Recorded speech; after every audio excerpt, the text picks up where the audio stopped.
seja de qualquer forma, o homem está se destruindo, porque o homem tem um espírito destrutivo, porque ele olha o prazer que algo dá e não olha a consequência daquilo. Ele vai se autodestruindo, e nós vivemos o fim dos tempos.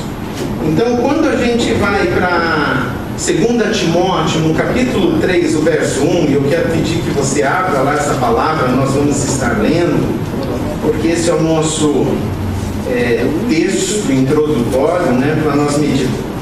2 Timóteo, capítulo 3, versículo 1. Ali nós temos uma palavra que vai nos orientar hoje, que vai falar desse fim dos tempos. Quem achou diz amém? Amém. Então, 2 Timóteo, carta do apóstolo Paulo a Timóteo, seu discípulo, pastor Timóteo, no capítulo 3, verso 1. Paulo está dizendo para Timóteo: sabe, porém, isto, nos últimos dias sobrevirão tempos difíceis. E eu quero que você pule para o verso 5, onde diz que haverão homens com aparência de piedade, mas negando-lhe o poder. Afasta-te também destes. Alguém tem outra versão para ler aí? O verso 5. Tendo forma de piedade, negando-lhe, entretanto, o poder, foge também destes. Isso. Forma de piedade significa aquela pessoa que se diz cristã e você, olhando de longe, você vê um crucifixo no peito, você vê um adesivo no carro, você olhando a pessoa, parece que ela é uma pessoa de Deus. Mas quando você vê ela vivendo o dia a dia, você percebe que ela não é. Ela só é um cristão nominal.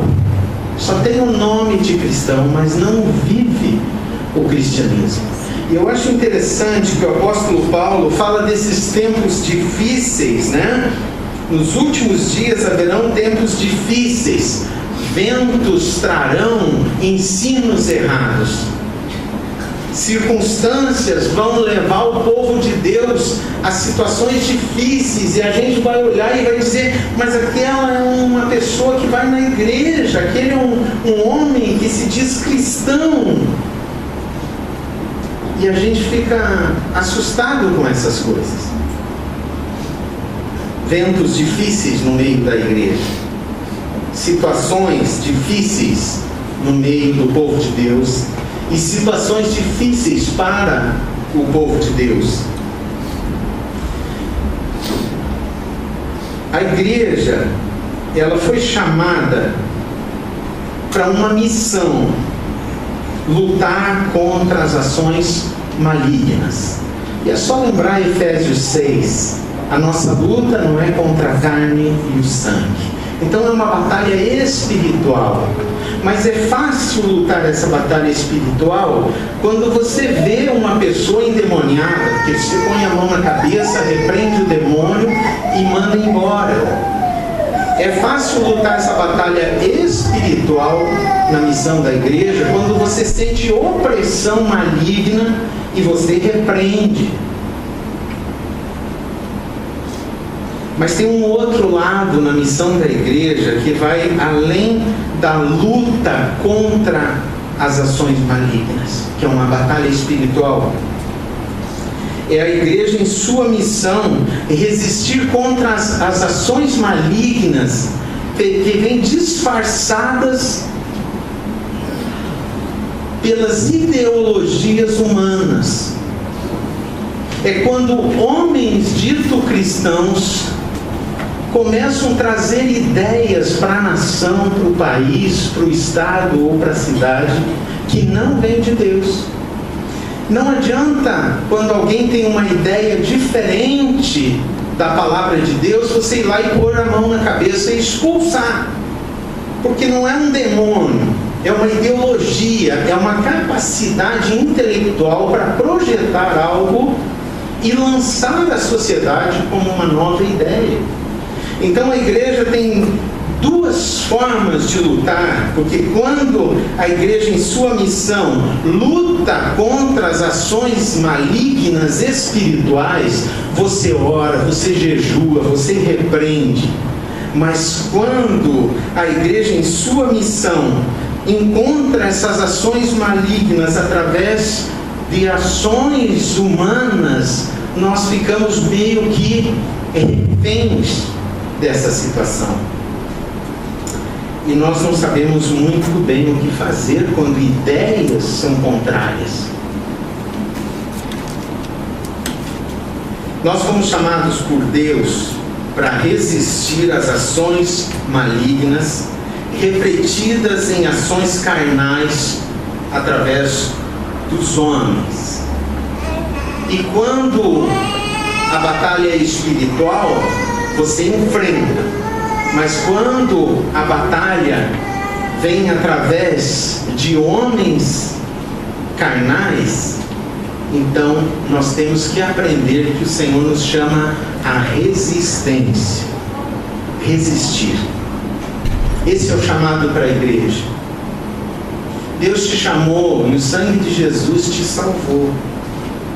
Deus te chamou e Ele pôs a mão sobre você e te abençoou. Deus tem o teu nome escrito na eternidade. E isso deve ser celebrado. Mas tem algo a mais que Deus pede de nós. Ele pede que nós possamos resistir na terra como igreja àquilo que não vem do coração dele. Nós precisamos resistir às ideologias que se vêm contra nós, e vocês vão entender porque eu estou falando disso daqui a pouco. Aquilo que vem da cabeça de homens inteligentes como normalidades, para se tornarem normatividades da sociedade, uma coisa comum. Nós precisamos entender que se essas ideias que vêm ferem a justiça de Deus, a palavra de Deus, não adianta pôr a mão, expulsar demônio, não adianta repreender a opressão. Nós precisamos mesmo aprender a resistir. Resistir. Nós temos o nosso tema desse ano, né? E o final de Isaías 54:2 reflete resistência. Mas eu quero ler junto com vocês o texto. Vamos ler juntos? Amplia o lugar da tua tenda e estendam-se as cortinas das tuas habitações, não impeças. Alonga as tuas cordas e firma bem as tuas estacas. Nós sabemos quando nós construímos uma barraca ou vemos uma lona de circo, se não tiver as estacas, tudo cai. Então as estacas são a resistência para todo aquele circo. Então firmar as estacas significa ter convicções. Nenhum de nós vai exercer resistência se não tiver convicção. Se alguém falar uma besteira perto de você e você não sabe nada disso, você faz o quê? Você não rebate. Você não expõe a tua ideia, você fica quietinho. Mas quando você tem convicção e alguém fala alguma coisa errada, você vê alguém na rua andando e perguntando: escuta, onde é que é a rua a 13 de maio? E o cara na 21 de abril diz: vai toda a vida. Você diz: não vai, não é por aí. Você cria uma resistência, porque você sabe que a pessoa está indo pelo caminho errado. Agora, se você não sabe aonde é 3 de maio e não sabe que a pessoa está na 21 de abril, você diz: deve ser. E é assim que às vezes, como povo de Deus, a gente deixa coisas ruins acontecerem à nossa volta, porque nós não resistimos aquela ideia errada, contrária à vontade de Deus.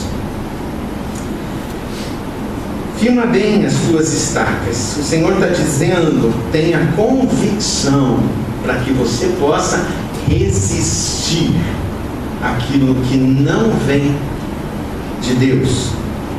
Resistência é a aptidão para suportar fadiga.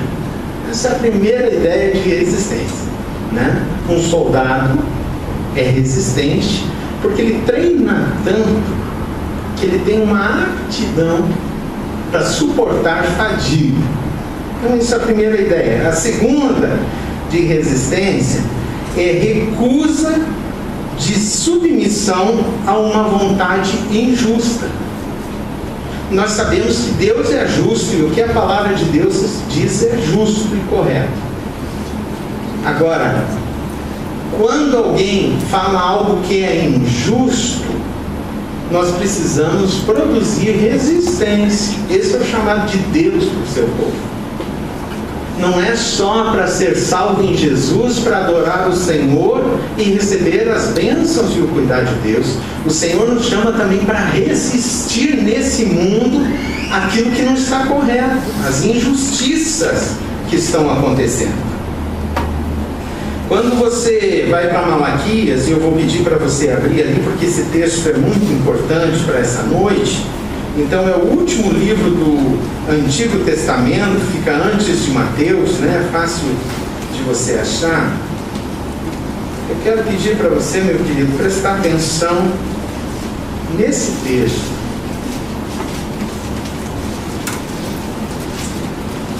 Malaquias, capítulo 3, versículo 18. Quem achou diz amém. Quem não achou diz misericórdia. Tem misericórdia aí ou não? Tem? Então vamos esperar um pouquinho. Pode dizer amém? Amém. Então, Malaquias 3,18. E vereis outra vez a diferença entre o justo e o ímpio, entre o que serve a Deus e o que não serve. Olha só o que a palavra de Deus diz. E vereis outra vez a diferença entre o justo e o ímpio. O justo é o que teme a Deus, que obedece a Deus. O ímpio é o que sabe as coisas de Deus, mas não obedece. O ímpio não é quem não sabe de Deus. O ímpio é quem sabe de Deus, mas não obedece. Então, às vezes, a gente tem um coração ímpio, né? Quando você sabe que deve orar e não ora, você é ímpio. Porque você não está orando naquela parte e você está falhando com Deus. Então é o seguinte, o chamado de Deus aqui, através do profeta Malaquias, é dizer para o povo o seguinte: vocês estão no meio de um povo, e as ideias desse povo, esses ventos contrários, esses ensinos errados, já foram tão assimilados por vocês que não há diferença mais entre o ímpio e o justo. Mas se vocês se voltarem para mim, se vocês se voltarem para a minha palavra, se vocês, como povo meu, como igreja, se aprofundarem em conhecer a minha vontade, para que vocês possam ganhar convicção e vocês puderem então resistir aquele que fala em justiça, porque vocês falam a justiça, o que é certo, e eles falam o que é errado, então novamente acontecerá o seguinte: outra vez haverá diferença entre vocês e eles, entre o que serve a Deus e o que não serve. Amém? Deve haver uma diferença, amados. A igreja é chamada para fazer diferença. Nós precisamos fazer do jeito de Deus, custe o que custar. É o nosso chamado. E o Senhor te salvou para isso, Ele te abençoa para isso, Ele te guarda para isso, para que você, recebendo o cuidado, a bênção, a tranquilidade da salvação, você possa se dedicar a conhecer a vontade de Deus e você então possa fazer diferença na sociedade. E quando alguém da igreja disser algo que não é da palavra de Deus, você saiba dizer: não é assim. Você possa resistir, você possa ter aptidão para suportar a fadiga de ministrar a uma pessoa, muitas vezes sobre o mesmo assunto, orando por ela, para que ela entenda. Você possa, dentro do seu coração, por convicção da vontade de Deus, recusar a submissão à vontade daquela pessoa, porque está te mandando fazer algo contrário à vontade de Deus. Vai lá e minta. Vai lá e tira uma parte. Faça isso. Então o Senhor nos chama a fazer diferença. A igreja é chamada para ser sal e luz. O povo de Deus é protegido e guardado por Deus. E essa igreja está sendo abençoada e ministrada pelo Espírito de Deus. Porque o Senhor está preparando um povo que vai fazer diferença. Amém? E muitos irmãos, muitos de vocês têm feito tanta diferença. Tem feito tanta diferença na vida de tanta gente. Tem gente que está fazendo diferença pela fadiga de ministrar. Tem gente que está fazendo a diferença pela fadiga de orar. Está orando muito. Às vezes chega alguém e diz: pastor, eu estou orando por você. Eu estou orando pela direção da tua vida. Amados, eu oro por vocês como igreja. Eu oro pela diretoria, eu oro pela diaconia. Não é porque eu não estou no pastoreio que diz: não, agora o Enéas que ora eu dou. Eu não oro mais por ninguém, só oro por mim, pela minha casa. Deus, tá bem bom. Ai, que bom, Jesus, agora nós podemos falar outras coisas. Não só do rebanho, lembra, Senhor? Aquele lá, contei tanto problema, né, Senhor? Tirei tanto carrapicho, bom, não quero nem lembrar. Vamos falar de outra coisa, Senhor. Para onde o Senhor vai me levar? Me leva para um lugar bom. Só ovelha boa. Melhor que as da terra. Não nada, irmãos. As da terra nova é que são boas, Inês. Já saiu muito carrapicho, já saiu muita coisa ruim. Então está na bênção, meu irmão. Né? E eu digo: Senhor, misericórdia, né? E é uma bênção essa igreja. Semana passada eu não estava aqui, então eu fui num culto. Uma igreja pequena. E lá foi maravilhoso. Adorei o Senhor com 42 pessoas. Mas eu saí de lá, irmãos, eu confesso para vocês, Deus trabalha lá, age lá, mas não adianta, é diferente o culto aqui. Mas eu sei por quê. É porque aqui eu conheço o coração da igreja. E não é que lá é pior, é que lá eu não conheço o coração. Quem sabe ficando um ano lá, eu digo: que bênção, é tão bom quanto. Porque a igreja tem a bênção de Deus, você tem a bênção de Deus. Mas não é só para isso, não é só para ser salvo, não é só para ser cuidado de Deus. É para você ser instrumento de resistência aonde você estiver. É para você fazer diferença. É para você, vendo a injustiça e o erro, você poder dizer: não é assim, não é assim, é desse jeito. Esse é o chamado de Deus para a sua igreja. Queridos, eu estou falando sobre esse assunto por alguns motivos específicos, né? Os tempos difíceis, os tempos que sopram ventos difíceis, são muitos nesses últimos dias. Mas algo que tem inquietado o meu coração, e você deve ter ouvido, é sobre ideologia de gênero. Quem tem ouvido sobre isso, levanta a mão. Isso vem do inferno, quero dizer para você. A primeira palavra, isso é do inferno. Só que não dá para pôr a mão nessas pessoas que estão propagando a ideologia de gênero, expulsar um demônio, que é o que eu falei da missão da igreja no início. Não dá para chegar para essas pessoas e dizer: eu repreendo as tuas ideias em nome de Jesus. É capaz deles cuspir na tua cara, porque não vai acontecer nada.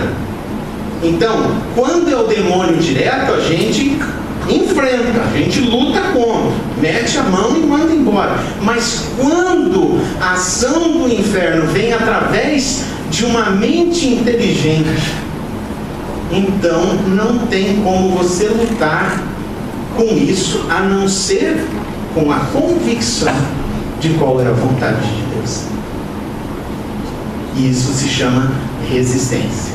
Nós precisamos resistir à ideologia de gênero. Quem iniciou isso? O nome da mulher é Judith Butler. Ela é filósofa, teórica do feminismo. Ela que criou, junto com alguns outros, a teoria do quer. O que é a teoria do quer? A mesma entidade que trouxe para Porto Alegre aquela exposição a respeito de bestialismo, de homossexualismo.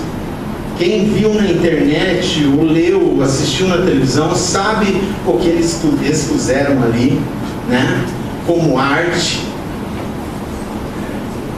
Ninguém pode afrontar nenhuma religião, por mais errada que ela seja, mas naquela exposição havia ali numa caixa de hóstias escrito as intimidades, as partes íntimas do corpo humano com a pior expressão que você conhece, que eu tenho vergonha de pensar. Então você já pensou que afronta é isso? Um Jesus crucificado segurando um cachorro quente, segurando, eu tenho vergonha de dizer o que ele estava segurando. Isso é um desprezo. Eles chamam de arte, ideologia de gênero. O museu quer. Por causa dessa Judith Butler, nascida em 1956, teórica de guerra, teórica política e ética, ela diz que gênero é uma construção social sem base na realidade biológica. Ela está dizendo o seguinte: nenhuma criança nasce homem ou mulher. Vai ser construído. Então ninguém tem o direito de dizer nasceu homem, nasceu mulher. Mas eu quero que você entenda que a nossa resistência a isso tem que ser bíblica. Então você tem que abrir um texto só, Gênesis 1:27. E você tem ali a base para você resistir à ideologia de gênero. Gênesis 1:27. Alguém abra lá e leia para nós. Lá no comecinho da Bíblia.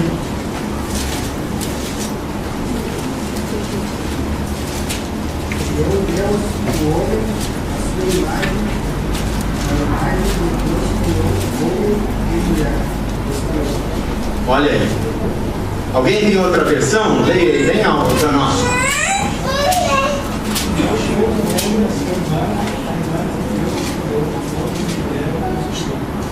Então, criou Deus o homem.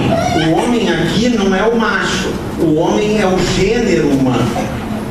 E daí diz embaixo que o gênero humano foi criado macho e fêmea, homem e mulher. Então, pelo criacionismo, porque nós não somos darwinianos, né? Não cremos na teoria da evolução e nós não cremos na teoria do Big Bang, que aliás está caindo por terra, né? Então, porque são teorias. Teoria significa coisas que ainda não foram provadas, é uma possibilidade. Nós somos criacionistas. Então, se um dia você quer gerar resistência e alguém falar de alguma coisa, você diz: não, eu sou criacionista, eu creio que Deus criou o homem, ele criou macho e fêmea, ponto. É isso. Deus decidiu, existe macho e fêmea. E essa Judith Butler, que é filósofa, ela diz que não, que o gênero é uma construção social. Se vai ser homem ou vai ser mulher, é a sociedade, a criação, o meio em que vive é que vai decidir. Então isso é uma ideia diabólica. E tem uma ex-procuradora e ativista no Brasil chamada Beatriz Kisses, e ela lançou um vídeo na internet contando que foi aberto inquérito criminal contra um museu que era em Porto Alegre, contra 3 homens importantes, um francês e os outros 2 daqui, por 3 crimes: vilipêndio ao objeto de culto, porque eles desprezaram os símbolos religiosos, ultraje ao pudor, porque expuseram para crianças, inclusive, né? E apologia ao crime. Por quê? Porque nas cenas havia pedofilia. E pedofilia é crime. Então, hoje, eles estão respondendo a um processo por causa disso. Ideologia de gênero. Essa ideia está se espalhando pelo mundo. Essa mulher maluca, mas inteligente, está convencendo muitos lugares no mundo aos pais de que os filhos não nascem homem ou mulher, macho e fêmea. É eles que vão decidir. E isso a igreja precisa resistir. Isso a igreja precisa ser firme. Aqui no Brasil, algumas pessoas estão envolvidas. O Santander, até a época que lançou essa exposição, tinha perdido 120 mil clientes, porque eles apoiaram essa exposição. E as pessoas começaram a tirar suas contas do banco. E eu digo para você, não consuma nada do Santander. Isso é resistência. Isso é resistência. Não consuma nada do Santander, porque eles tiraram a exposição, mas começaram a trabalhar no oculto. A mesma ideia. Não consuma nada do Santander. Se você tem conta lá, tire. Se você tem dinheiro aplicado, tire de lá. Isso é resistência. O povo de Deus precisa resistir. Não adianta ele pôr a mão no Santander e rodear Santander 7 vezes para cair os muros igual Jericó. Esses caras caem pela resistência do povo de Deus e pela apologia do povo de Deus à fé em Cristo Jesus e a sua palavra. É assim que funciona. Eu estou dizendo isso para você como pastor. Não consuma nada do Santander. A outra pessoa que entrou no Brasil, envolveu-se nisso, é a Unilever.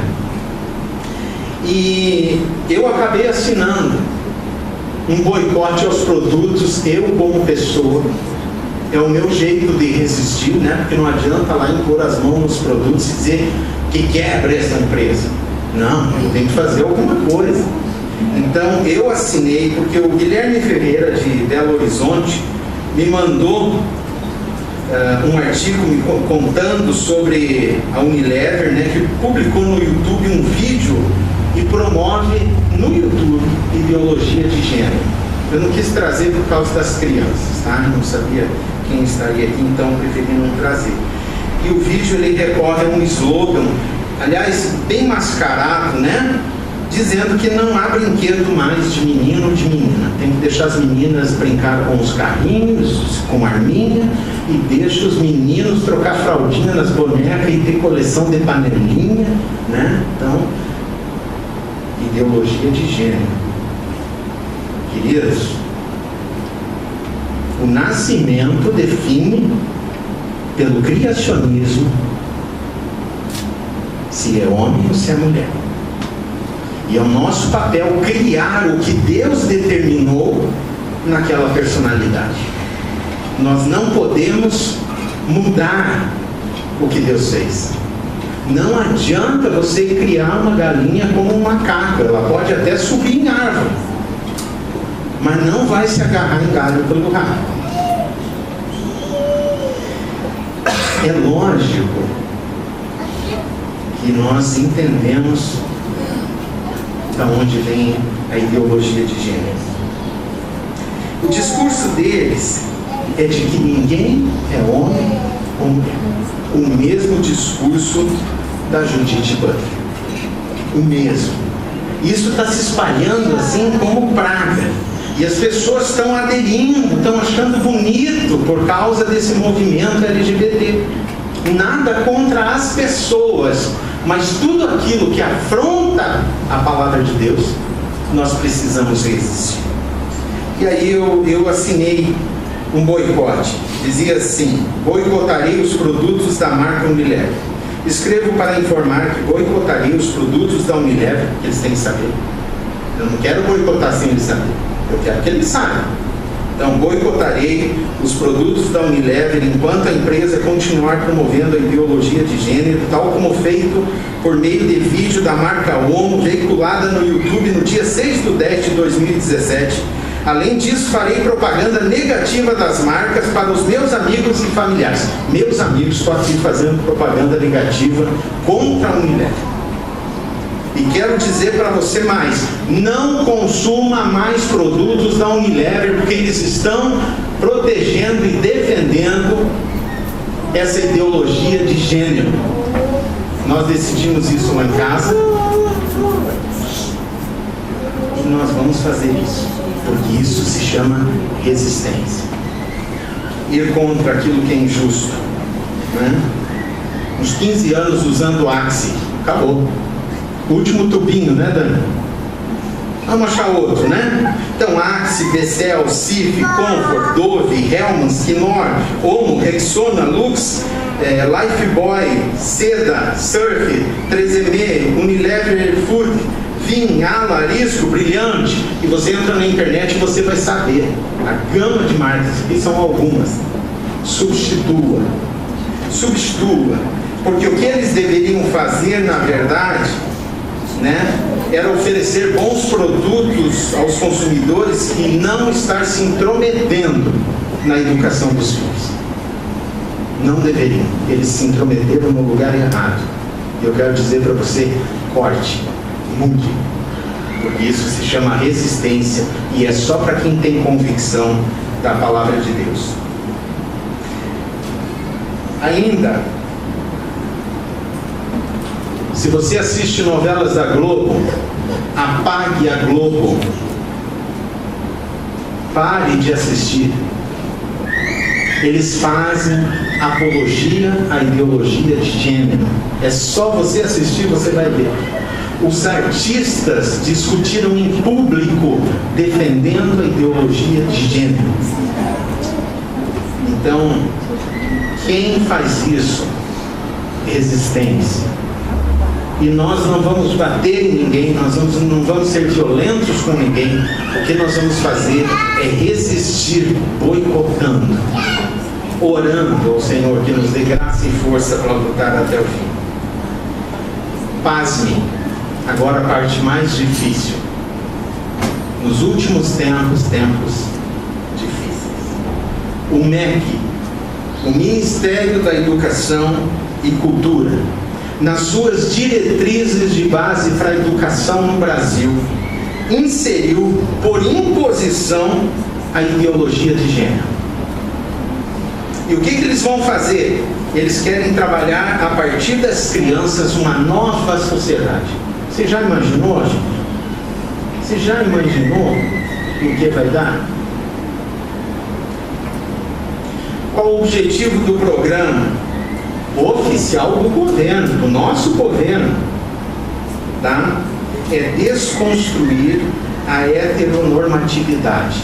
Hétero é o homem que é homem ser homem e a mulher que é mulher ser mulher. Isso é o padrão. Se chama heteronormatividade. Então eles querem desconstruir isso e eles vão obrigar, preste atenção, eles vão obrigar. Por isso há uma luta no Congresso e tem gente se mobilizando no Brasil para entrar contra isso, para isso não passar. Porque eles vão obrigar os professores a ensinar. Se você é professor, você não vai ter opção. E não adianta sair de uma escola e ir para outra, porque todas as escolas vão ensinar a mesma coisa. Então eles vão obrigar os professores a ensinarem a ideologia de gênero.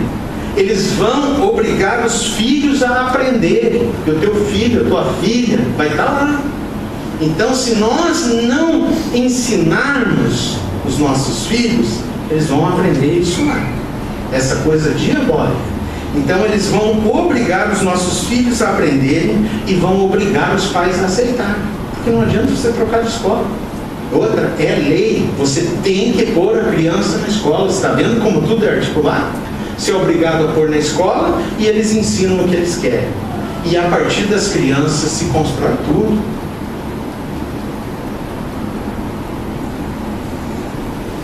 presidente da Associação Americana de Pediatras, e eu mandei um vídeo para alguns aí que eu recebi do Alexandre Garcia, né, o Gessé recebeu. Então, ele falou o seguinte, né, uma nota oficial da Associação Americana de Pediatria. Não estou falando de crente, eu estou falando Associação de Pediatras. Ciência, tá? Todos nascem com sexo biológico, homem e mulher. Ponto. No gênero humano, há machos e fêmeas. Ponto. Transtornos, ou seja, crianças confusas, acontece, mas quando orientadas, aceitam o sexo biológico. Essa é a direção de Deus, amém? Essa é a direção de Deus. Então, não sei se vocês conheceram, e foi em 84, o Desmond Tutu, lembram?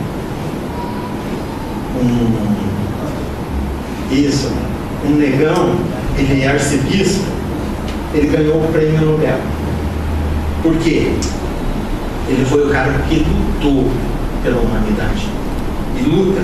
Se você é neutro, ele disse, em situações de injustiça, você escolheu o lado do opressor. Se você é neutro em situações de injustiça, você escolheu o lado do opressor. Então, Deus nos chama para a gente praticar a justiça. Deus nos chama para a gente resistir. Quando a batalha é espiritual e é o espírito maligno agindo diretamente, a gente ora, repreende, jejua e expulsa. Mas quando vem através de uma expressão humana para minar uma sociedade, nós continuamos orando, jejuando, cuidando dos nossos filhos e resistindo. Os últimos dias são tempos difíceis. E o Senhor nos pede, eu queria encerrar dando 3 conselhos para a igreja, né? A respeito da resistência. Quando você quer resistir, a primeira coisa é sair da zona de conforto. Sair da zona de conforto. A gente estabelece os limites definindo zonas de conforto. Não, se eu tiver uma casa assim, para mim tá bom, deu. Se eu tiver um carro assim, para mim tá bom. Se o meu trabalho for assim, tá bom. Se o meu filho, a minha esposa educa, tá bom. Se a minha esposa for uma mulher assim, tá bom. Se eu, como cristão, for assim, também tá bom. A gente limita. E esses limites que nós criamos não são incapacidades, são zonas de conforto. É onde a gente se aloja e acha que tá bom. Mas o nosso Deus é poderoso para fazer muito mais além daquilo que nós pedimos ou pensamos, segundo a eficácia do poder que em nós opera. Então, esse é um chamado de Deus a sairmos da zona de conforto. Gênesis 12:2, Deus diz para Abraão o seguinte, que está lá na zona de conforto: Abraão, sai da tua terra, da tua parentela, e vai para o lugar que eu vou te mostrar. Você quer mais desconforto que isso? Deus estava dizendo, tá bom aí com os teus familiares, com os teus irmãos, churrasquinho toda semana, tá bom aí com os teus sobrinhos, com os parentes, a colheita tá boa, a produção de gado tá tudo certo, os pais estão todos aí, os parentes todos aí, todos, muito bem, você vai sair daí. Não, mas tá bom assim? Não. Esse é o teu limite, eu quero que você venha para o meu limite. Qual é o limite de Deus? Deus não tem limite. Então esse é o chamado de Deus. Primeiro conselho, saia da zona de conforto. Você é a igreja, você é amado de Deus, protegido do Senhor. Estude sobre ideologia de gênero, porque é a grande onda, é o grande tsunami que está invadindo as escolas, as famílias, e as pessoas estão achando legal, estão achando bonitinho, ai que bom, todo mundo vai ser aceito, a sociedade vai ficar melhor, um vai aceitar melhor o outro. Então, aos seus conhecidos, puxe o assunto, e aos estranhos, aqueles que são de fora, resista no assunto com calma e sabedoria. Não brigue, apenas fale da palavra de Deus e da direção. Segundo conselho, Resista com firmeza, não com grosseria, nem com estupidez. Resista com firmeza contra o inimigo. 2 Reis 13, 14 a 18. Anote aí quando você vem em casa. Rei Jeoás perdeu tudo na guerra. O pai dele morreu, não tinha mais nada, não tinha exército, não tinha cavaleiro, tinha 10 carrinhos ali para ele correr. Ele vai procurar o profeta Eliseu e ele diz: Eliseu, que tragédia. E Eliseu olha pela janela do castelo e diz o seguinte: ó, lá está a Síria, o inimigo que fez isso. Atire uma flecha para lá. E ele pega o arco e a flecha e pela janela põe toda a força, porque ele está com raiva da Síria. Então o que ele faz? Ele resiste com firmeza, puxa aquele arco e atira a flecha. Vai embora. Ele quer matar os sírios. Mas aí o profeta diz: vem cá, agora nós vamos sair do castelo e vamos ali fora, não. No chão, na terra. Não, porque ele quer ali na terra, não tem nada lá. Ó, seguinte, atira umas flechas aí na terra. Na terra? Ah. 3 flechinhas, quase caíram.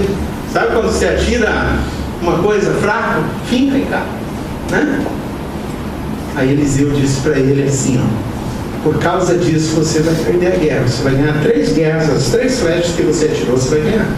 Mas e as outras que ficaram aí na aljava? O profeta estava dizendo: cadê a tua firmeza? Por que lá pro lado da Síria você atirou com violência e aqui na terra você não achou propósito? Ele está dizendo: quando você é um guerreiro, você usa de firmeza em qualquer lugar. Quando você é um guerreiro, você usa de firmeza em qualquer lugar. Ah, quando vem uma doença a gente ora, jejua. Quando é a doença do outro, a gente, não, senhor, cuida lá, uma flechinha de nada, né? Quando é o teu filho que está doente, você quer convocar a igreja para orar, para fazer isso, para fazer aquilo. Quando é o filho do outro, não, vou falar para o pessoal lá da igreja, esquece. Flechinha de nada. Quanto pedido de oração que você nem orou, deixou a flecha. Resistir com firmeza. 3º conselho: faça sempre com coragem e ousadia no Senhor. Sempre. E por último, aprenda a construir e a resistir ao mesmo tempo. Quando, anota aí Neemias 4:8, né? Quando Neemias foi chamado para reconstruir os muros em volta de Jerusalém, o que eles faziam? Por causa dos inimigos, por causa das dificuldades, eles com uma mão construíam os muros e com a outra eles tinham a espada. Significa o seguinte: cuide da tua família, oriente em casa sobre sexualidade. Não deixe os teus filhos aprender na escola, vão aprender besteira, nem com os coleguinhas. Oriente na tua casa, chame os teus filhos e converse com eles. Mas quando vem algo estranho, um inimigo, praticar uma injustiça, puxe a espada da justiça e resista. Esse é o desafio de Deus para a sua igreja. Para que isso? Para proteger aqueles que já são do Senhor, os nossos irmãos, os nossos filhos, os nossos parentes, a igreja de Jesus, mas também para frustrar os planos do inimigo. Eu quero concluir da seguinte forma: relembra Neemias 4:8. Neemias, tá? Se você quer anotar o texto inteiro, anota do 4:18 até o 23, né? Aí você pode ler aquele texto inteiro, vai falar sobre isso, tá bom? Então, para concluir, eu quero lembrar a palavra de Deus que chama a sua igreja amada e protegida por Ele à resistência. Um aviso do céu para nós. Nos últimos dias haverão tempos difíceis. Ele está dizendo: vai vir muito vento de doutrina, vai vir muita coisa errada.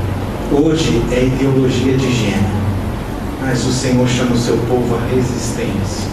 Eu queria convidar você a resistir. Resista abandonando a Globo, abandonando esses produtos da Unilever. Resista estudando, conhecendo a ideologia de gênero, os defensores. Resista guerreando na escola quando tiver reuniões de professores. Resista assinando petições contra esses atos de injustiça. Resista falando com os teus amigos, com o vizinho. Resista, porque haverá diferença entre o que teme a Deus e o que não teme. Porque haverá diferença entre o que pratica a justiça e o que pratica a injustiça. Por fim, para orar com os irmãos, eu quero ler apenas um último texto de Josué, capítulo 1, verso 5. Deus chama Josué e diz assim: Josué, você é meu protegido. Josué, você é meu. Josué, a minha mão é sobre você. Josué, eu te guardo. Ele diz o seguinte no verso 5: ninguém te poderá resistir. Ninguém poderá te resistir todos os dias da tua vida. Como fui com Moisés, assim serei contigo. Não te deixarei, nem te desampararei. Essa é uma palavra para a igreja. O Senhor está dizendo para você: ninguém te poderá resistir. Porque você é igreja. Porque você é amado de Deus. Porque o teu nome está escrito no livro da vida. Porque você tem a bênção do céu. E o Senhor te convida você a resistir. E Ele vai andar com você todos os dias. Ele vai andar conosco. E nós vamos resistir. Eu quero dizer para você que eu vou resistir, sim. Eu vou resistir. Eu recebi da ordem dos pastores, um pastor que pregou aos muçulmanos. Ele tem uns 26, 27 anos. E ele está indo para a forca. E quando ele está na forca, ele pede se ele pode se despedir. Então, quando eles botam a corda no pescoço e eles vão puxar, ele está dando tchau, sorrindo para a igreja. Resistência. Ele sofreu a morte, mas não desistiu da justiça, da verdade de Deus. Nunca desista.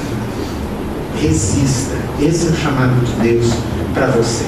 Seja a boca de Deus. Seja a justiça de Deus. Seja você a salvar alguém pelas tuas palavras. Porque do inferno livra Jesus. Mas de uma ideia pode ser você que vai salvar alguém. Que vai salvar filhos de viverem uma ilusão até que o Senhor resgate quem Ele quer resgatar. Firma bem as tuas estradas. Fique de pé. Nós vamos estar encerrando. Pastor Enete, vem para frente, certo?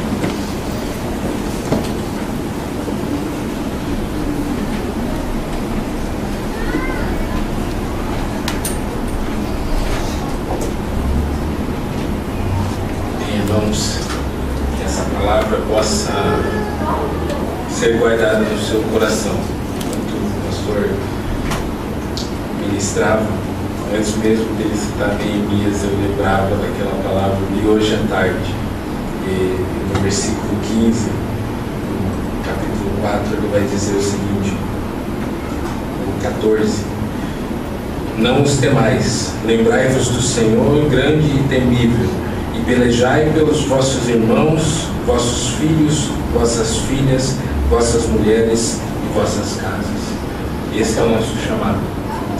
Lutar por aquilo que o Senhor confiou nas nossas mãos, e que isso possa ser guardado no seu coração, porque nós estamos nessa guerra, nós estamos envolvidos com toda certeza, mas nós estamos do lado do Senhor grande e temível.